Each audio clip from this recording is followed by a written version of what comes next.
जी, ये 24 के लिए दरअसल पिच तैयार हो रही है। ये वो तैयार हो रही है क्योंकि देखिए गृह मंत्री आते हैं, वो दलितों पर यहाँ पर फोकस रखते हैं। अब यहाँ पर पीएम के कार्यक्रम के जरिए मुस्लिमों पर यहाँ पर एक जो फोकस है वो किया जा रहा है। 24 आते आते मुसलमानों की जरूरत पड़ गई। देखिए, सबसे पहली बात तो ये सपा के प्रवक्ता ये बताएं कि क्या वो मुसलमानों को भारत का नागरिक नहीं मानते हैं?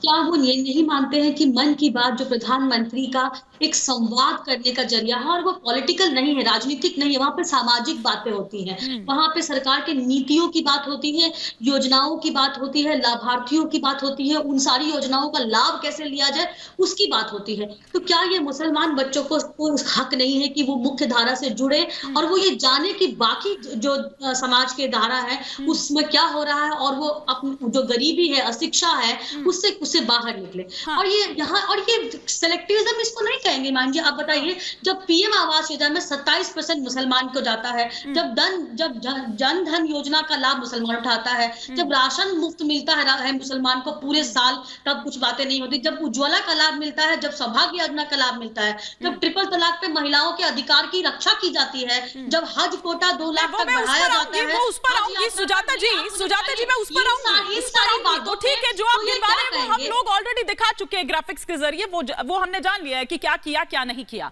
लेकिन मुझे ये बताइए कि ये इसकी जरूरत क्यों आन पड़ी भारतीय जनता पार्टी को, भाजपा को क्यों इसकी जरूरत आन पड़ी?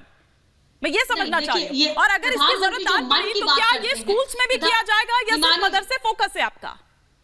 ईमान जी, नहीं, देखिए, पहले तो ये कि मदरसा, ये पहली बार नहीं है कि मदरसों को लेके एक चर्चा शुरू हुई है। पहले सर्वे की बात हुई, इनको उससे दिक्कत थी। एनसीईआरटी के पाठ्यक्रम की बात हुई, उनसे दिक्कत हुई। डिजिटलाइजेशन की बात हुई, उससे दिक्कत थी। तो इसमें और अभी मन की बात की दे, और मन की बात सबसे इंपॉर्टेंट बात यह है कि वो एक राजनीतिक कार्यक्रम नहीं है।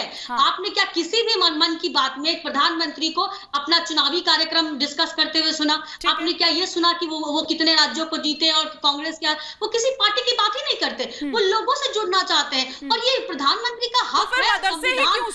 संविधान 15(5)। तो फिर सिर्फ मदरसे ही क्यों सुजाता जी? सिर्फ मदरसे ही क्यों? मदरसे नहीं है।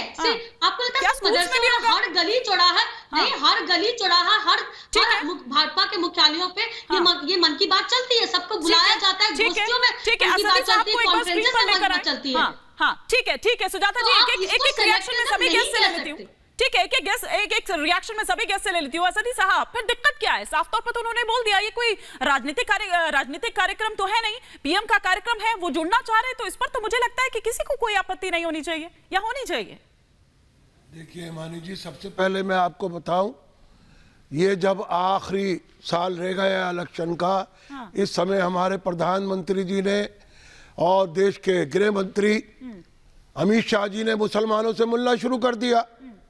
हम समझते हैं बहुत अच्छा कार्य होना चाहिए ऐसा, लेकिन ये दिखावा नहीं होना चाहिए। एक तरफ हमारी मौलाना आज़ाद जो है योजना का वो फंड खत्म किया जाता है, दूसरी तरफ कौमी काउंसिल बराए उर्दू लैंग्वेज का जो है बजट कुछ नहीं दिया जा रहा, उस पर तवज्जो नहीं दी जा रही। रहा सवाल ये हमारे मदरसों पर ही क्यों खास नजरें इनायत हो रही हैं? इससे पहले वक्त गुजर गया मदरसों में, कभी नहीं सोचा, कभी हमें सर्वे के नाम से परेशान किया जाता है, कभी आसाम के अंदर हमारे मदरसों को खत्म करने की बात की जाती है, कभी कई मंत्री मदरसों के खिलाफ बयान देते हैं। कभी सोचे भी ना, आप चाहते हैं कि कभी सोचे भी नहीं सोचे, अच्छा है। हम कहते हैं अगर प्रधानमंत्री जी सच्चे दिल से हमारे लिए सोचेंगे, हम उनके लिए सोचेंगे। हम बिकाऊ माल नहीं है मुसलमान।